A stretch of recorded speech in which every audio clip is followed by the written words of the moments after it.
So நம்ம இன்னைக்கு என்ன பார்க்க போறோம் அப்படின்னா, இது வந்து சிஎஸ்ஆர்ல கேட்ட ஒரு 4.75 மார்க் கொஸ்டின். எவ்வளவு குயிக்கா ஆன்சர் பண்ணலான்றத நம்ம பார்க்கலாம். ஸோ ஏன்றது ஒரு மேட்ரிக்ஸ் இருக்கு, அது வந்து 5x5 மேட்ரிக்ஸ். ஓகேவா? அப்புறம் என்ன கொடுத்துருக்காங்க, அதோட dimension of solution space of AX = 0 is அட்லீஸ்ட் 2 அப்படின்னு கொடுத்துருக்காங்க. ஓகேவா? ஸோ அப்படின்னா என்னன்னா, முதல்ல dimension of solution space of AX = 0 என்ன தெரியும். ஸோ இங்க நம்ம நல்லிட்டி தெரிஞ்சாலும் ஈஸியா ஆன்சர் பண்ணிடலாம். நல்லிட்டினா என்னன்னா, V ஒரு வெக்டார் ஸ்பேஸ் இருக்கு, V' ஒரு வெக்டார் ஸ்பேஸ் இருக்கு, V இருந்து V' ஒரு லீனியர் டிரான்ஸ்ஃபார்மேஷன் போகுது.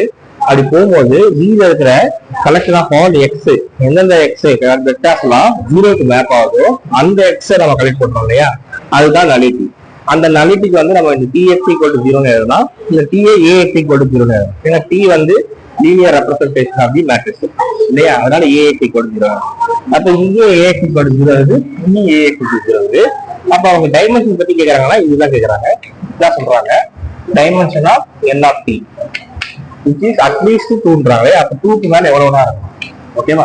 இது அட்லீஸ்ட் 2க்கு மேல எவ்வளவுனா இருக்கும். நமக்கு ஒரு ரேங்க் வேல்யூ தேவை வரும் இல்லையா, சிந்தசிஸ் லா படி rank of T plus N of T = N வரும். நம்ம மேட்ரிக்ஸோட டைமென்ஷன் வரும்.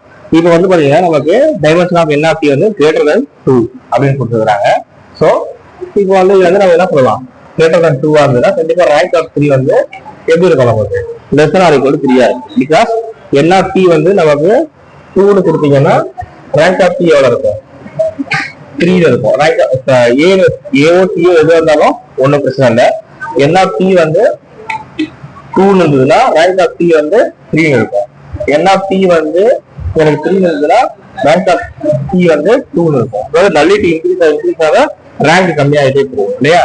ஸோ இது வந்து நான் ஃபைனலா என்ன கன்க்ளூட் பண்ணலாம், என்னோட ரேங்க் ஆஃப் T வந்து மீன்ஸ் ரேங்க் ஆஃப் A வந்து less than or equal to 3 சொல்லலாம். ஏன்னா 2க்கு மேல இருந்தா 3 இன்க்ரீஸ் ஆக அது கம்மியாகிட்டே வரும். சரிங்களா? அதாவது மேக்ஸிமம் இது 2 இருக்கும் போது இது 3 இருக்கும்.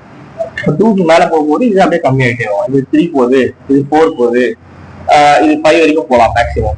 அப்ப இது 3 போச்சு அப்படின்னா இது நான் நெக்ஸ்ட் 2 போகும், 1 போகும், 0 போகும், அந்த மாதிரி போயிட்டே வரும். ஸோ இது வந்து nullity. N of T increase ஆச்சுன்னா ரேங்க் ஆஃப் T வந்து டிக்ரீஸ் ஆகிட்டே வரும். ஸோ இந்த மாதிரி நம்ம சொல்லலாம் இல்லையா.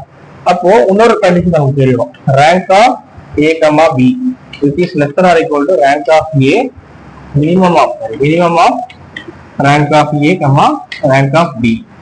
ஓகேவா? இப்போ இதுல இருந்து நான் என்ன சொல்லலாம் அப்படின்னா, நீ B பிளேஸ்ல A போட்டீங்கன்னா ரேங்க் ப்ராடக்ட், B பிளேஸ்ல A போட்டீங்கன்னா rank of A² which is less than or equal to minimum of rank of A, rank of B, that is rank of A.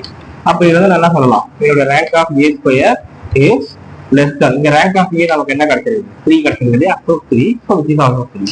Also second option இன்னொரு option discuss பண்ணலாம், determinant of A² equal to determinant of A the whole square னு எழுதலாம். அப்போ determinant of A 0 னா 0 into 0 is also 0. So இதுல இருந்து நான் என்ன சொல்லலாம், இந்த ஆப்ஷனும் கரெக்டா சொல்லலாம், இந்த ஆப்ஷனும் நான் என்ன பண்ணலாம், டவுட் அது தப்புன்னு சொல்லிடலாம். தேங்க்யூ.